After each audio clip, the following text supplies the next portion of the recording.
நம்ம ஸ்ரீகுமரன் தங்க மாளிகை ட்ரிபிள் ஸ்டார் திட்டத்தில் நீங்களும் ஆகலாம் சூப்பர் ஸ்டார். டவுன்லோட் த SKTM Jewel app today.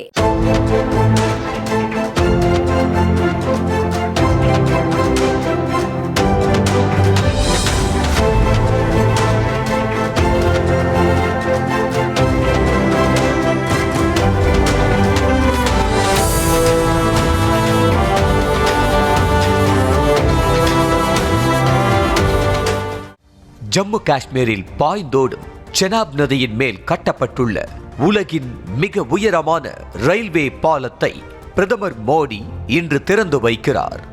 இந்த பாலத்தின் கட்டுமானமும் அதன் வடிவமைப்பும் பல சிறப்பம்சங்களை கொண்டுள்ளது.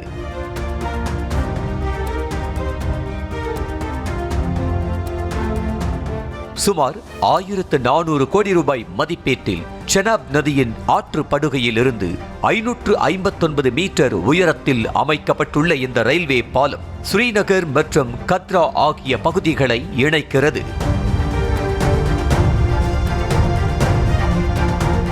மிகவும் சிக்கலான நிலப்பரப்பில் கட்டப்பட்டுள்ள இந்த பாலம் இந்திய கட்டுமான பொறியியலில் ஒரு அதிசயமாக பார்க்கப்படுகிறது.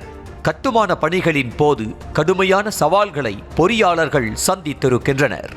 மிகப்பெரிய நில அதிர்வு மண்டலமாகவும் புவியியல் ரீதியாக உடைந்த பகுதியாகவும் உள்ள இந்த பகுதியில் நதியின் நீரோட்டத்தை தடுக்காமல் பாலத்தின் கட்டுமான பணியை முழுமையாக முடித்திருக்கின்றனர். இந்த பகுதிக்கு செல்ல உரிய சாலை இணைப்புகள் இல்லாததால் கட்டுமான பொருட்கள் மற்றும் கனரக இயந்திரங்கள் கொண்டு செல்வதிலும் பெரும் சவால் இருந்திருக்கிறது. இந்த புதிய ரயில்வே பாலத்தால் ஸ்ரீநகர் மற்றும் கத்ரா பகுதிக்கு செல்வதற்கான பயண நேரம் 3 மணி நேரம் வரை குறையும் என்றும் இந்த பாலத்தின் வழியாக பிரத்யேகமாக வடிவமைக்கப்பட்டுள்ள 2 வந்தே பாரத் ரயில்கள் இயக்கப்படும் எனவும் தெரிவிக்கப்பட்டுள்ளது.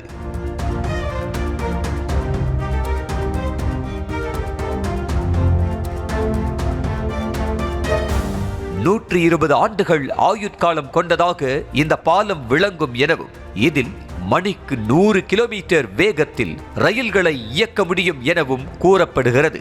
ரிக்டர் அளவுகோலில் 8 வரையிலான நிலநடுக்கத்தை தாங்கும் என்றும் 40 டன் TNTக்கு சமமான அதி தீவிரமான வெடிப்பொருட்களை வைத்து கூட பாலத்தை தகர்க்க முடியாது என்றும் தெரிவிக்கப்பட்டுள்ளது.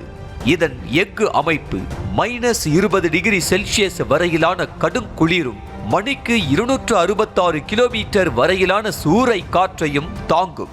இந்த பாலத்தில் ஒரு தூண் அகற்றப்பட்டாலும் மணிக்கு 30 கிலோமீட்டர் வேகத்தில் ரயில்கள் இயக்க முடியும் என பொறியாளர்கள் கூறுகின்றனர்.